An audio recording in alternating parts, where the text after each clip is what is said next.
నమస్కారం, welcome to I dream. ధర్మ మార్గం విత్ విజిత కార్యక్రమానికి స్వాగతం.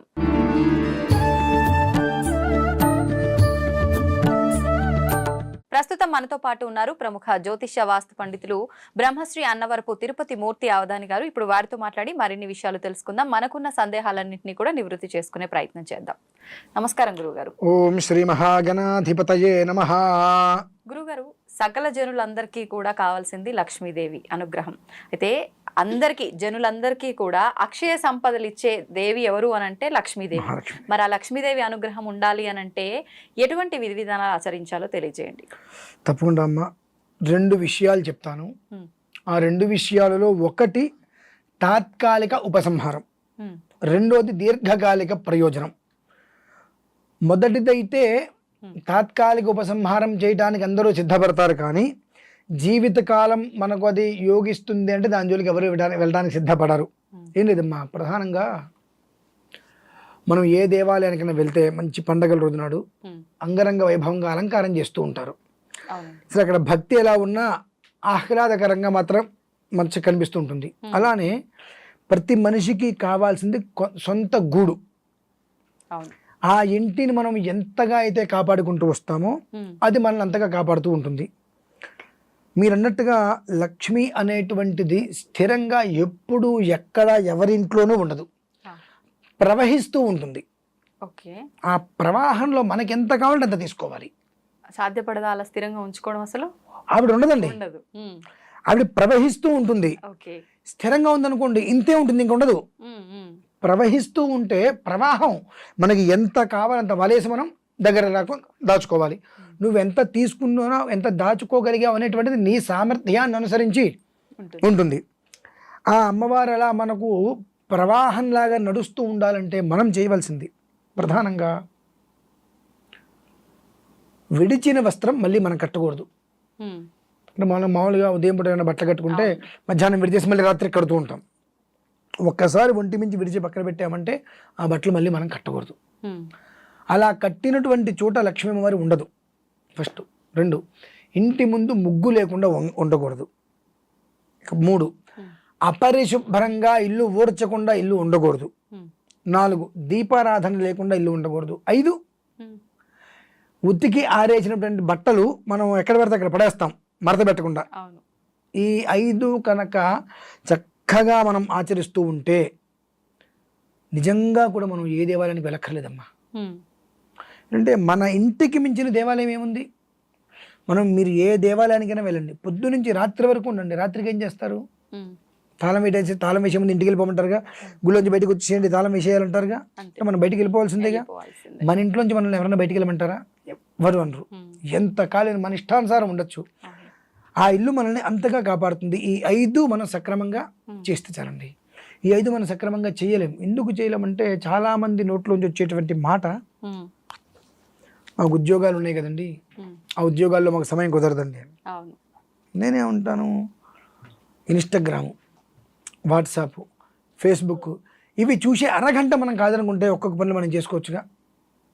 అంటే ఏం లేదు, మీకు ఒక ప్రశ్న వేస్తాను నేను.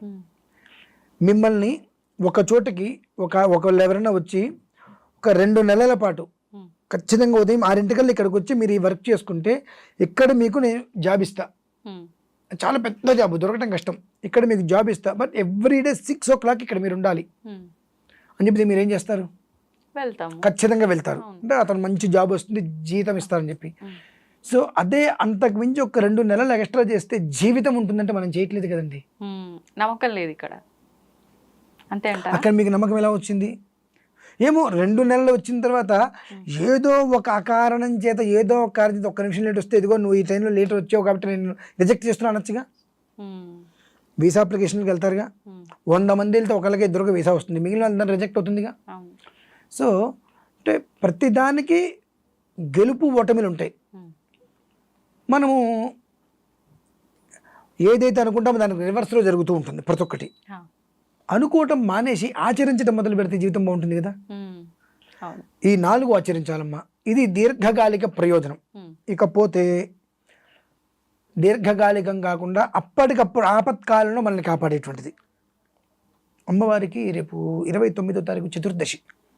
ఆ చతుర్దశి రోజు నాడు ఎవరన్నా ఒక పంతులు గారి ఇంటికి పిలుచుకొని మహాలక్ష్మి హోమం, తంగేడి చెట్టు పూలు దొరుకుతాయి పసుపచ్చవి, ఆ తంగేడి పూలతో అమ్మవారిని ఆరాధన చేసి ఒక దండగట్టి అమ్మవారి మెడలో వేసి గోరింటాకు గింజలు దొరికితే విప్ప పువ్వు తేనె ఈ 3 కలిపి అమ్మవారికి హోమం చేయగలిగితే తాత్కాలిక ఉపశమనం.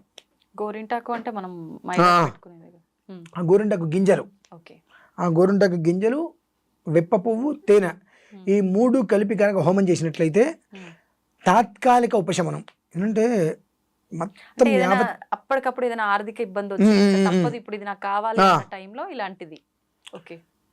అందులో రేపు చతుర్దశి విశేషం 29వ తారీఖు. ఎందుకంటున్నానంటే అమ్మా ఇది చతుర్దశికి అమ్మవారికి సంబంధం ఉందా గురుగారు? చాలా విశేషమైన సంబంధం ఉందండి. అమావాస్య కాదా సంబంధం? దీపావళి అంటారు. అవును కదా, ఒక్కొక్క తిథికి సంబంధించి ఒక్కొక్క దేవతకి ఒక్కొక్క విధానంలో అనుసంధానం ఉంటుంది. ఇప్పుడు ఈ చతుర్దశికి అమ్మవారికి ఏం సంబంధం? ఈ చతుర్దశికి ప్రత్యేకమైన విధానం అనేటువంటిది అనుసంధానం అయ్యి ఉంది. కనుకనే ఈ చతుర్దశి అమావాస్య అనేటువంటిది ద్విరావృత్తము అని అంటారు. 2 దేవతల ఆరాధన విడివిడిగా ఉంటుంది. ఈ 2 దేవతల ఆరాధనకి ఈ చతుర్దశి అమావాస్య చాలా విశేషం అనమాట. మీకు 2 దేవత మీకు చెప్తాను మమ్మల్ని. అయితే తాత్కాలిక ఉపశమనం, మనం మానవులం, మనకున్నటువంటి జ్ఞానం ప్రపంచంలో ఇంకెవరికి ఉండదు. ఆ జ్ఞానం మనకు కూడా ఉపయోగపడుతుంది. అంత అజ్ఞానంలో ఉంటుంటాం మనం. అంటే మనకు ఏదైనా వస్తుంది అంటే ఏదైనా చేస్తాం. కాబట్టి ఆ ఫలితం ఏదైనా ముందే రావాలి, మనకు వస్తే మనం దీర్ఘకాలికంగా ఏదైనా చేస్తాం. కాబట్టి ఈ చతుర్దశి రోజు నాడు ఆ అమ్మవారికి చేసేటువంటి ఆరాధన చేసుకుంటే వాళ్ళకి ఖచ్చితంగా తాత్కాలిక ఉపశమనం చూస్తారమ్మా. అంటే తాత్కాలిక ఉపశమనం అనేటువంటిది మన నెత్తి మీద బండ ఉంది, బండ దిగాలనే ఉద్దేశంతో చతుర్దశి రోజు నాడు అమ్మవారికి హోమం చేశాం కాబట్టి ఆ బండ మనకు దిగింది, ఇక్కడ తాత్కాలిక ఉపసంహారం అయిపోయింది. కానీ దీర్ఘకాలికంగా ఇది మనకు ఉండాలి. అప్పుడు ఏం చేయాలంటే ఇంతకుముందు మనం 5 విషయాలు చెప్పుకున్నాం. ఈ 5 యథావిధిగా ఆచరించడం మొదలు పెడితే వెనక్కి తిరిగి చూడవలసిన అవసరం లేదమ్మా. ఎప్పుడూ కూడా ధన కనక వర్షం అనేటువంటిది అలా ఇంట్లో కురుస్తూనే ఉంటుంది. ఆ కురిసింది అది వెళ్ళిపోతూనే ఉంటుంది, కురిసేది అలా నిలుస్తూనే ఉంటుంది. కాబట్టి ప్రతి ఒక్కరూ కూడా ఆ ఒక్క చతుర్దశి రోజు నాడు మాత్రం మహాలక్ష్మి అమ్మవారికి అక్షయ సంపదలు ఎన్నో అవని జన్యులకు అందించేటువంటిది ఎవరి అంటే మహాలక్ష్మి. ఆ అమ్మవారిని రేపు చతుర్దశి రోజు నాడు చక్కగా కొలుచుకున్నట్లయితే తాత్కాలిక ఉపసంహారం జరుగుతుంది. తర్వాత చక్కగా నిత్యం ఇంట్లో వాకిట్లో ముగ్గు వేసే దగ్గర నుంచి మలినమైన వస్త్రాలు అంటే విరిచిన బట్టలు కట్టుకోకుండా, ఉతికిన బట్టలు మడతపెట్టి పక్కన పడేయకుండా, ఇల్లు శుభ్రంగా పరిశుభ్రంగా ఉంచుకుంటూ, దీపారాధన ఇంట్లో ఈ 5 జాగ్రత్తగా కనుక చేసుకుంటూ వస్తే గృహమే కదా స్వర్గసీమ. అంతకుమించి ఇంకేం కావాలమ్మా. అది ఒక్కటి అప్పుడు వాళ్ళకి ఆచరించడానికి కోరిక పడుతుంది. అంటే అమ్మవారికి చతుర్దశి నేను హోమం చేశాను, నాకు తాత్కాలికంగా ఉన్న కష్టాన్ని ఆవిడ బయటపడేసింది. దీర్ఘకాలికంగా నేను బయటికి రావాలి అంటే అమ్మవారు ఏం చెప్పారు? ఈ ఒక్క విధానాన్నేగా అనుసరించమని గురుగారు చెప్పింది. ఇదేం చెడేం కాదుగా, కుటుంబానికి మంచిదేగా. ఇది అనుసరించడం మొదలు పెడదాం. అది ఒక 20 రోజులు, 30 రోజులు, 40 రోజులు నిత్య జీవితంగా అలవాటు చేసుకోగలిగితే బహుశా హాస్పిటల్కి కానీ దేవాలయాలకు కానీ వెళ్ళక్కర్లేదమ్మా.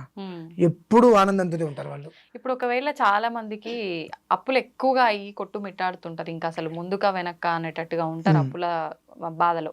అలాంటి వాళ్ళు ఈ హోమం ఆ రోజు చేస్తే శుభ్రంగా చేసుకోవచ్చమ్మా, ఎలాంటి సందేహము లేదు. ఈ ప్రతి దానికి కూడా ఒక ఉపసంహారం కావాలి. ఆ ఉపసంహారం అనేటువంటిది మాటల్లో కదమ్మా, వాళ్ళ జీవితంలో జరగగలగాలి. ఆ రోజునాడు చేసేటువంటి ప్రక్రియ ద్వారా వాళ్ళకి ఆ యోగం అనేటువంటిది రాగలగాలి. వస్తే వాళ్ళు ఈ పనులన్నీ కూడా 1 గంట లేట్ అయినా ప్రశాంతంగా చేసుకోగలుగుతారు. తద్వారా ఏమవుతుందంటే ధర్మం అనేటువంటిది నిలుస్తుందమ్మా. ఖచ్చితంగా ప్రతి మనిషి ఆచరించి తన జీవితంలో లబ్ధి పొందుతాడు. ఖచ్చితంగా ఎక్కడికో పరిగెత్తకల్లా, అక్కడే ఉన్న చోటు ఉండి తన పనులన్నీ చేయించుకోవడానికి మంచి యోగ మార్గం ఇది ఒకటేనమ్మా. ఓకే. అది గురుగారు, లక్ష్మీదేవి మనకు కలగాలి అనంటే, ఆవిడ అనుగ్రహం కలగాలి అనంటే, అనుకున్న విధంగా మనకు డబ్బులు సమకూరాలంటే అసలు ఏం చేయాలి అని మనం కొన్ని వీడియోస్లో మాట్లాడుకోవడం జరిగింది. సరే, మీరు చెప్పినట్టుగా విధానాలు ఆచరిస్తాము, లక్ష్మీదేవి అనుగ్రహం కలుగుతుంది, మనకు అనుకున్న విధంగా డబ్బు సమకూరుతుంది. మరి వచ్చిన డబ్బు నిలవకుండా ఎక్కడికక్కడ ఇప్పుడు ఒక 50,000 సంపాదించాము అని అంటే అందులో 40,000 కాస్త ఈఎంఐలకని, ఇళ్ళ రెంట్లకని రకరకాలుగా వెళ్ళిపోతూనే ఉన్నాయి తప్ప డబ్బు అనేది ఎక్కడ మిగిలేటట్టుగా కనిపించట్లేదు ప్రస్తుత రోజుల్లో.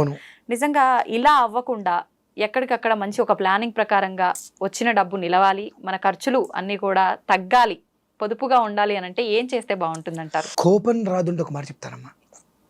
ఇవాళ వాతావరణం ఎలా ఉందంటే నిరంతరం యుద్ధ ప్రతిపాదిక. యుద్ధం చేయకపోతే మనకు బ్రతుకు లేదు ఇవాళ. మీరు, నేను, ఆయన, ఈయన ఎవరైనా సరే ప్రతిరోజు లేచిన దగ్గర నుంచి రాత్రి వరకు యుద్ధం చేస్తూనే ఉండాలి, పోరాడుతూనే ఉండాలి. పోరాడట్లేదా వేరే వ్యక్తికి మనం ఆహారం అయిపోతున్నాం. ఇందులో ఒక మనిషిని తప్పు పట్టడానికి కూడా మన దగ్గర అర్హత లేదమ్మా. ఎట్లా అంటే మీరున్నారు, నేనున్నా, మనకి వాళ్ళ భగవంతుడి వల్ల ఈ ప్రజెంట్ ఉన్న పరిస్థితుల్లో ₹1 అవసరం లేదనుకుందాం. కానీ ఇంకొక వ్యక్తి ఉంటాడు, అతనికి కుటుంబ జీవన విధానం నడవాలి అని అంటే అతనికి టార్గెట్ పెడతారు, నెలకి ఇన్ని క్రెడిట్ కార్డులు అంటగట్టాల్సింది ఎవరికైనా సరే టార్గెట్. అతను అట్లా అంటగట్టకపోతే అతని కుటుంబం పోషణ వెళ్దు. అతని కుటుంబ పోషణ కోసం, భార్య బిడ్డల కోసం అతను ఏదో ఒక రకాలు, నీకేం పర్లేదు నేను చూసుకుంటా, దీని ఎంత అవుతుంది ఎంత అవుతుంది అని చెప్పి మీకు అంటగట్టేశారు. బాగానే ఉంది. అప్పటి వరకు కూడా మనకు లేనిపోయిన అవసరాలన్నీ కూడా అప్పుడు మనకు ఆ క్రెడిట్ కార్డు మన దగ్గరికి రాగానే మనకు అవసరాలు గుర్తొస్తున్నాయి. మనకి ఎందుకు మంది కాదు కానీ పక్కన పడేట్లా, మనం కూడా పక్కన పడేస్తున్నామా? పక్కన పడేట్లా. అది చూడంగానే 45 రోజులు టైం ఉందిగా, మనం వాడుకుందాం, కట్టేద్దాం అని అనుకుంటున్నాం. క్రెడిట్ కార్డ్స్ పైన ఆఫర్లు కూడా ఉంటాయి కదా అదే అని చెప్పి మనం వాడేస్తున్నాం. కానీ 45 రోజుల తర్వాత మనం వాడే డబ్బు మనం కట్టగలమా కట్టలేమా, మనకు వచ్చే ఇన్కమ్ ఎంత ఉంది, ఈ ఇన్కమ్లో మనం ఎన్ని ఖర్చులు పోతున్నాయి, ఎన్ని ఖర్చులు పోతే ఎంత మిగులుతుందో మనం కట్టగలమా అనేటువంటి ఆలోచన చేయట్లా, వాడేస్తున్నాం. కట్టట్లా, వాడంతా కట్టేసి వెళ్ళిపోయాడుగా, రికవరీ వాడి ఇంకోటి వస్తాడు. ఇక నోటికి ఎంత మాట వస్తే అంత మాట. ఎందుకంటే మీ మీద కక్ష లేదు అతనికి, మీ మీద కోపం లేదు, అతని జీవితం అది, జీవన విధానం. అతను మిమ్మల్ని గట్టిగా ఏదన్నా అరిచో గిరిచో డబ్బు తీసుకెళ్ళకపోతే అతని కుటుంబం గడవదు. వ్యక్తిగతంగా మీ మీద ఎలాంటి కక్షలు ఉండవు, కానీ అతను భుక్తి వెళ్ళాలి కుటుంబం. ఇది జీవితకాలం ఇంతేనా? దీనికి ఎక్కడికైనా ఒక చోటుకు రావాలనుకునేటువంటి దానికి ఇందాక మనం ఒక వీడియోలో చెప్పుకున్నాం, ఇంట్లో దుమ్ము ధూళి ఏది ఉండకూడదు అని చెప్పి. దుమ్ము ధూళి మన ఇంట్లో లేదు అని అంటే కుబేరుడు అంటే ధనవంతుల జాబితాలో మనం జరిపినట్టేనండి. ఎట్లా? మామూలుగా కూడా దీనికి ప్రధానంగా రేపు అమావాస్య రోజు నాడు ధూమావతి అమ్మవారి ఆరాధన చేయటం వలన మంచి ఫలితం పొందుతారు. ధూమ్ ధూమ్ ధూమావతికి నమః అనుకుంటూ ధూమావతి అమ్మవారు ఆవిడ ఎలా ఉంటుంది అంటే మాసిపోయిన బట్టలు కట్టుకొని, తెలుపు లేదంటే బూడిద రంగు మాసిపోయిన బట్టలు కట్టుకొని, జుట్టు విరబోసుకొని, మొహాను బొట్టు లేకుండా వైధవ్యం గల స్త్రీ ఉన్నట్టుగా వికార రూపంతో చేతిలో చీపిరి చాటా పట్టుకొని ఉంటుంది ఆవిడ. దశమహావిద్యల్లో ధూమావతి అమ్మవారు అలా ఉంటుంది. ఆవిడ మొత్తం అంతా శుభ్రంగా క్లీన్ చేసి చేతవతల పడేస్తుంది. ఆ చీపిరితో మొత్తం క్లీన్ చేసి చాటతో ఎత్తవతల పడేస్తుంది ఆవిడ. అలా కూర్చొని, అంటే ఆవిడ వచ్చి ఊడ్చడం కదా నేను అనేది, ఆవిడని ఆరాధించడం వల్ల మనకు అలా జరిగేది. మన ఇంట్లో ఎప్పుడైతే కనుక దుమ్ము ధూళి లేదో మనం ధనవంతుల జాబితాలో చేరిపోయినట్టే. ఇప్పుడు కొంతమంది ధనవంతులు ఇళ్ళకెళ్ళండి మీరు, వాళ్ళకేం లేదు, రోజు అందులోంచి గ్లాస్ తీస్తాడు, శుభ్రంగా తుడుస్తాడు, మళ్ళీ అక్కడ పెడతాడు. అతని పని రోజు అదే, వచ్చి గ్లాస్ ఐటమ్స్ మొత్తం ఒకరు తుడుస్తాడు, ఇంకో ఐటమ్స్ మొత్తం ఇంకొకరు తుడుస్తారు. వాళ్ళకి వేరే పని ఏమైనా ఉంటుందా? వాళ్ళకి నెలకు ఒక 15,000 20,000 జీతం ఇస్తారు. ఇట్లా ఒక 10 మందికి జీతం ఇస్తున్నారంటే నెలకు వచ్చేటప్పటికి 2 లక్షల జీతాలు పోతున్నాయి. సంవత్సరానికి 24 లక్షల జీతాలు ఇస్తున్నావు అంటే భగవంతుడు ఆ పొజిషన్లో నేను ఉంచినట్టే కదా. ఆ పరిస్థితి మనకు రావాలి. ఈఎంఐ అనేటువంటి భారం నుంచి మనం బయటపడాలి, ఆలోచన వచ్చి మనకు బ్యాలెన్స్డ్గా జీవితం మనకు కావాలి అనుకుంటే ధూమావతి అమ్మవారి ఆరాధన శ్రేయస్కరం. కానీ ఇవి ఉగ్రదేవతలు ఆరాధించకూడదు అంటారు కదా గురుగారు? చాలా తప్పు. దేవతలలో ఉగ్రము శాంతము అనేటువంటిది ఉండదమ్మా, మనం ఆరాధించే విధానాన్ని అనుసరించే ఉంటుంది. ఇప్పుడు మీకు ఓం నమ శివాయ తెలుసుగా, ఈ ఓం నమ శివాయ 5 అక్షరాలతోటి చనిపోయేటువంటి మనిషిని బ్రతికించవచ్చు, బ్రతుకున్న మనిషిని చంపేయచ్చు. మరి ఓం నమ శివాయ ఉగ్రమా? కాదు కదా. అంటే ఆ సాధన చేసేవాడు ఎలా సాధన చేస్తాడో అలా శక్తి వస్తుంది వాడికి, అంతే. అమ్మవారిలో ఎలాంటి దోషం లేదండి, మనం ఎలా ఆరాధన చేస్తే. ఇప్పుడు ఒక విషయం చెప్తా, ఒక తండ్రికి కూతురు ఎంతో గొప్పగా కనిపిస్తుందా? అన్నయ్యకి చెల్లెలు చాలా గొప్పగా కనిపిస్తుంది. అలాగే పక్కింటి ఆవిడ ఎంతో అందంగా కనిపిస్తుంది. భర్తకి భార్య వచ్చేటప్పటికి నాయన దీన్ని నేను తట్టుకోలేనరా భగవంతుడు అనిపిస్తుంది. అంటే నీ చూసే చూపు. తండ్రికి కూతురుగా స్త్రీనే, చెల్లెలుగా స్త్రీనే, పక్కింటి ఆవిడ స్త్రీనే, నీ భార్య స్త్రీనే.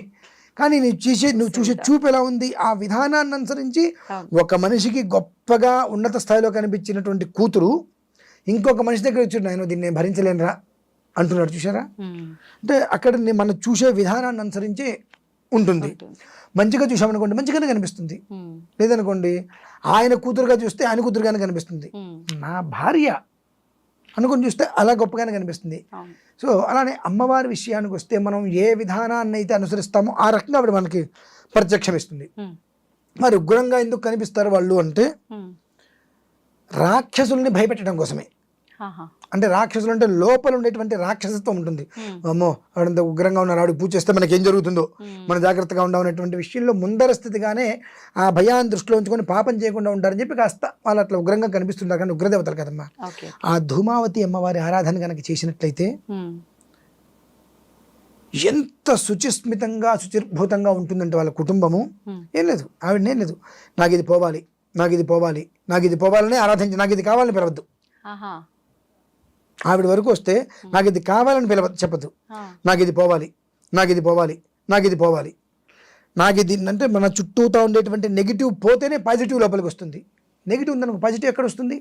రాదు కదండి. సో అలానే మన చుట్టూతా ఉన్నటువంటి నెగిటివ్ విపరీతంగా ఉంది. ఆ నెగిటివ్ ఉండటం వల్ల మనం పాజిటివ్గా దేన్ని మనం తీసుకోలేకపోతున్నాం. కాబట్టి రేపు అమావాస్య మంచి రోజు, చాలా విశేషమైంది. మా తల్లి నాకు ఈ కష్టం పోవాలి, ఈ నష్టం పోవాలి, నన్ను ఇబ్బంది పెట్టేటువంటి ప్రతిదాన్ని నా నుంచి దూరం వెళ్ళిపోవాలి అని అమ్మవారికి ఆరాధన చేసుకొని అమ్మవారికి సంబంధించిన కొంత హోమం ఉంటుంది కొన్ని ద్రవ్యాలతో ఆవిడని తృప్తిపరచండి.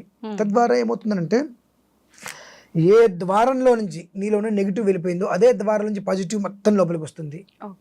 సో ఎప్పుడైతే కనుక నీ ఇంట్లో దుమ్ము ధూళి అనేటువంటిది మొత్తం అడుగు బయటికి గెంటేసిందో నీ దగ్గర లేదు అనే మాట లేదుగా. ఇంకా 100 మందికో 10 మందికో ఎంతమందికో నువ్వు నీ ఇంట్లో ఎప్పుడైతే దుమ్ము ధూళి అని బయటికి వెళ్ళిపోయినాయో నీకు తెలియకుండానే 10 మంది నీ చుట్టూతో ఉంటారు. 10 మంది నీ ఇంట్లో 10 రకాల విధానాలు అనుసరిస్తూ ఉంటారు. 10 మందికి నువ్వు జీతం ఇస్తున్నావు, ఏం చేస్తున్నావు, కానీ 10 మంది కుటుంబాలని నువ్వు పోషించగలుగుతున్నావు. నీ ద్వారా 10 మంది కుటుంబాలు భోజనం చేస్తున్నాయి. అంటే ఆ పరిస్థితి నీకు ఎవరిచ్చారు? అమ్మవారు ఇచ్చింది. ఎందుకు ఇచ్చింది? నువ్వు ఆవిడ్ని ఏం కోరావు? అమ్మా ఇది నాకొద్దు, ఇది నాకొద్దు, ఇది నాకొద్దు. ఇందులో కూడా మీరు కోరింది భగవంతుడు ఇవ్వడండి, గుర్తుపెట్టుకోండి. ఇప్పుడు మీ ఇంట్లో ఇంత చంటి పిల్లాడు ఉన్నాడు, 2 ఏళ్ళు 3 ఏళ్ళు ఉంటాయి. వాడు చాకు తీసుకుంటాడు, మీరు ఒప్పుకుంటారా? వాడు నాకు అదే కావాలంటాడు, మీరేం చేస్తారు? వేస్తారు కదా. అదే విషయం మన దగ్గరకు వచ్చినప్పుడు మనం ఒకటి అడుగుతాం భగవంతుడిని, అది మనం ఏమనుకుంటాం, ఇది నాకు మంచిది మనం అనుకుంటాం, కానీ భగవంతుడికి తెలుసు అది మీకు మంచిదో కాదో. సో కాబట్టి అది మీకు భగవంతుడు, నేను అడిగింది ఇవ్వవా అని భగవంతుని కోపం. మన పిల్లవాడు కొన్ని తీసుకుంటే వాడికి ప్రమాదం అని చెప్పి మనకు తెలుసు. మనం ఎవరి పిల్లలం? ఆయన పిల్లలం. మరి ఆయనకి తెలియదా మనకేది కష్టమో? కాబట్టి భగవంతుడి దగ్గర విషయం ఇలా ఉన్నా కేవలం ధూమావతి అమ్మవారి విషయానికి వస్తే నాకు ఇది వద్దు, నాకు ఇది పోవాలి, నాకు ఈ దరిద్రం పోవాలి, నాకు ఈ ఒక్క నికృష్టమైన జీవితం పోవాలి, ఈ అప్పులు పోవాలి, ఈ అమ్మైనటువంటి వ్యవస్థ నాకు పోవాలి, ఇది పోవాలి, ఇది పోవాలి, ఇది పోవాలంటే నీలో ఒక రకమైనటువంటి జ్ఞానం ప్రకాశిస్తే నీకు వచ్చేటువంటి 50,000 10,000 1,00,000 ఆ రూపాయిని నువ్వు ఏ రకంగా సర్దగలుగుతావు, ఏ రకంగా రూపాయిని దాచుకోగలుగుతావు అనేటువంటి స్థితిని నీకు ఆవిడిస్తుంది. 1 కోటి రూపాయలు సంపాదించే వరకే కష్టం అండి. ఆ 1 కోటి రూపాయలు జాగ్రత్తగా నేర్పరితనంగా ఫిక్స్డ్ చేసుకుంటే దాన్ని అదే సంపాదించుకుంటుంది. ఆ స్థితి అనేటువంటిది నీకు ఇస్తుంది. అయినప్పటికీ కూడా నేను ఇంకా గొప్పతనంగా ప్రదర్శన చేయాలనుకుంటే ఎవడేం చేయలేడు. నీకు ఈ సమస్యలు వద్దు, కష్టాలు వద్దు, ప్రశాంతంగా బ్రతకాలనుకున్నప్పుడు అవిని ఆరాధించు. నీకు ఇవన్నీ దూరం చేసేస్తుంది. నీకు రావాల్సిన ప్రతి ఒక్కటి నీ చుట్టూతా ఏర్పాటు చేస్తుంది. అవి వచ్చిన తర్వాత కూడా దాంట్లో ఆ ఇచ్చినటువంటి దాంట్లో తృప్తి పడకుండా ఇంకా ఏదో కావాలని కోరుకుంటే అప్పుడు నీకు మళ్ళీ యథావిధిగా మొదటికి వచ్చేస్తావు. కాబట్టి రేపు అమావాస్య రోజు నాడు ధూమావతి అమ్మవారి యొక్క ఆరాధన కనుక చేసుకొని ఆవిడికి హోమం చేసి ఆవిడికి ఇవ్వవలసినటువంటి ఆహుతి యజ్ఞద్రవ్యాలు ఆవిడికి సమర్పణ కనుక చేసినట్లయితే ఆ చీపిరి చాటా పట్టుకొని ఇల్లు మొత్తం శుభ్రంగా కడిగి ముగ్గులు వేసి పెడుతుందండి అమ్మవారు. అంత నీట్గా చల్లగా హాయిగా ఉంటారు ప్రతి ఒక్క కుటుంబం కూడా. ఒక్కసారి ఒక చిరు ప్రయత్నం చేసి చూడమండి, వాళ్ళే చెప్తారు అది విషయం అయితే. ధన్యవాదాలు గురుగారు.